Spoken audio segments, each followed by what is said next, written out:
কালকে সকাল ৯টার থেকে মানে সকালে জল দেওয়ার পরে আমাদের Garden Reach water treatment plant temporary shutdown হবে। কাল সন্ধেবেলা ওখান থেকে জল দেওয়া হবে না। পরশু দিন অর্থাৎ রোববার দিন সকাল থেকে আবার যেরকম জল যায় সেরকম ভাবে জল যাবে। শনিবার সন্ধেবেলা সাউথ ক্যালকাটা যে অঞ্চলগুলো আগের দিনও বলেছিলাম সেটা হচ্ছে South Calcutta, Garden Reach, Jadavpur, Tollygunge, Behala, Joka, Kasba, Maheshtala, Budge Budge, বড় ৮ এলাকা, বড় ৯ এলাকা, বড় ১০ এলাকা, ১১ এলাকা, ১২ এলাকার পাট, ১৩ এলাকা, ১৪ এলাকা, ১৫ এলাকা, ১৬ এলাকা। তার মধ্যে ৯-এর কিছুটা যাবে কারণ ওয়াটগঞ্জ থেকে যেটা সার্ভিস সেটা পাবে, খিদিরপুর অঞ্চলটা, বাদবাকি এদিকটা বন্ধ থাকবে। এটা কালকে সকালবেলা জল দেওয়ার পরে বন্ধ হবে, আবার পরশুদিন সকাল থেকে আবার যেরকম জল চলছে। আমার বক্তব্য হচ্ছে যে ল ইজ ফর এভরিওয়ান। যদি একটা সাধারণ মানুষ হেয়ারিং এ রেগুলাইজ করার অধিকার থাকে, একটা প্রতিনিধি হলেই তার অচ্যুত হয়ে যাবে তা নয়, তারও রেগুলাইজ হওয়ার অধিকার, রেগুলাইজ করার অধিকার আছে। সেখানে কি হয়, হিয়ারিং অফিসারের কাছে যায়। আবার রিপিট করছি, হাউসে বলেছি, আবার আপনাদের স্বার্থে বলে দিচ্ছি, এই বাড়িটা যেটা 497 সন্তোষপুর এভিনিউ, সেই বাড়িটা স্যাংশন হয়েছিল 17/10/96-এ। তখন তার স্যাংশন এলাকা ছিল 499.41 স্কোয়ার মিটার। পরবর্তীকালে আবার বাড়িটা কিছুটা এরিয়া বাড়িয়ে তার স্যাংশন হয় 14/1/23-এ। তখন তার স্যাংশন এরিয়া 52.4 এলাকা স্যাংশন করানো হয়। কিন্তু তার মাঝখানে যে লিফট এবং স্টেয়ারকেস যেটা করেছিল সেই সময়, সেইটাকে তখন তারা স্যাংশন নেননি। টোটাল ল্যান্ড এরিয়া ছিল 342.8 এবং রাস্তার চওড়া রয়েছে 12 মিটার, 12.1। তখন বুঝতেই পারছেন যে সেখানে যদি 12 মিটার হয় সেখানে প্রায় 15 মিটার G+4 আরামসে পাবে, মানে 5 তলা পর্যন্ত বাড়ি পাবে। কিন্তু এই বাড়িটা তার মানে এফআইআর তারা বাস্ট করেনি, যা এফআইআর পাওয়ার কথা বলে, শুধু ওই মাঝখানে যে জায়গাটা, দুটো বাড়ির মাঝখানে, সেই জায়গাটা ওরা তখন স্যাংশন নেয়নি। সেই জন্য তারা পরবর্তীকালে যখন আমরা ওটা এগেনস্টে হিয়ারিং অফিসারকে, এসও বিল্ডিংকে আমরা 401 নোটিশ করি।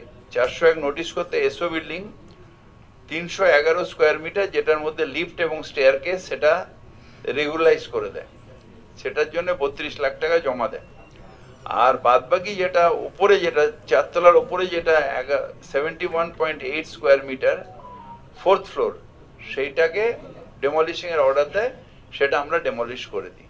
সেটা দেখুন, সেটা তো একটা, যেহেতু কো শেয়ারার হয়ে গেছেন তারা, তাই একটা করা হয়েছে। কিন্তু মানে অ্যাক্ট তো আমার উপরে নয়, মানে আমি তো অ্যাক্টটাকে ইচ্ছে করলে চেঞ্জ করতে পারি না। কিন্তু আমি নিশ্চিতভাবে এটা অ্যাপিল থাকবে যে তারা হলো আবার সত্যিকারের ভিকটিম, যাদের সাথে কালকে আমি কথা বলেছি।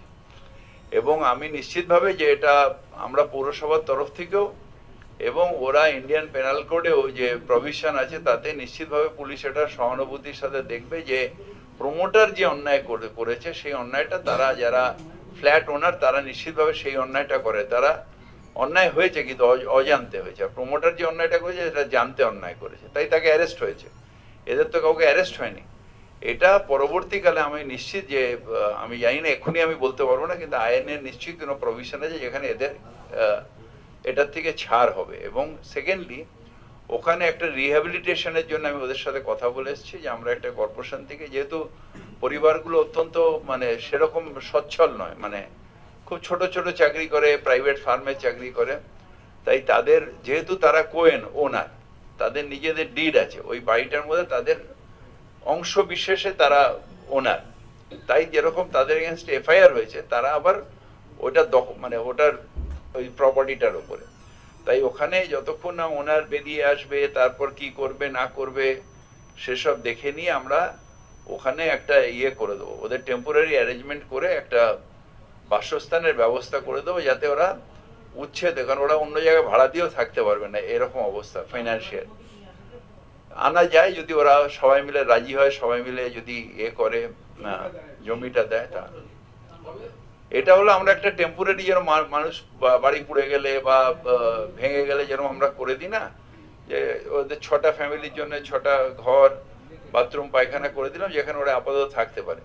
পরবর্তীকালে আমরা লিগ্যালিটি গুলো দেখে নিয়ে, ল্যান্ডের লিগ্যালিটি দেখে নিয়ে, ল্যান্ডটা ওরা ওই 6জনেই দান করতে পারলে এটা আমাদের সম্পূর্ণ হলো না, নাকি পরবর্তীকালে প্রমোটার আমাদের এগেনস্টে আবার কেস করতে পারে কিনা, এগুলো দেখে নিয়ে তারপর বাংলার বাড়ির প্রজেক্টের কথা আমরা ভাবতে পারি। সেই জন্য আমি বলছি যে সেগুলো লিগ্যালিটি দেখতে হবে এবং তারা কি করতে চাইছে, তাদের প্রমোটারই বা কি করতে চাইছে, কারণ অন্যায় তো একটা করেছে সে এত বড়।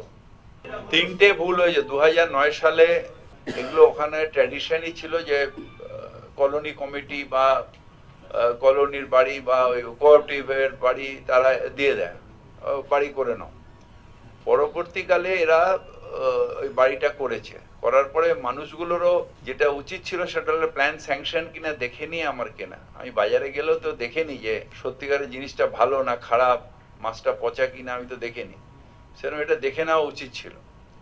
যাই হোক, সেই সময় মানুষ তো একটা বাসস্থান খোঁজে, তো সেইখানে তারা এটা করেছে এবং সব থেকে এটা অন্যায় করেছে সেটা হচ্ছে প্রমোটার এবং ওই লিফটিং কোম্পানি। তারা সয়েল না দেখে, এক্সপিরিয়েন্স না দেখে, স্ট্রাকচারাল ইঞ্জিনিয়ারের তত্ত্বাবধান না রেখে এই এত বড় কাজটা করা তাদের উচিত। আমি একটা এর থেকে একটা অলরেডি প্রিন্সিপাল সেক্রেটারি ইউডিকে একটা সার্কুলার বার করতে বলেছি সব পৌরসভার ক্ষেত্রে, ক্যালকাটা পৌরসভা নিশ্চয়ই আছে, যে তার মধ্যে কয়েকটা জিনিস থাকবে। সেটা হলো যে যদি লিফটিং, অনেক বাড়ি আছে কলকাতায় যেটা একটু বেঁকে রয়েছে, সেটা এমন কিছু না, কারণ ব্যাপারটা যে সেই সময় হয়তো সঠিক পাইলিং হয়নি, সে বাড়িগুলো একটু টিল্ট হয়ে রয়েছে। আলিপুরে একটা বাড়ি আছে যেটা সস্তায় ফ্ল্যাট পেয়েছে তারা, কিন্তু রয়েছে প্রায় আমার চোখের সামনে অন্তত 20-30 বছর ধরে রয়েছে।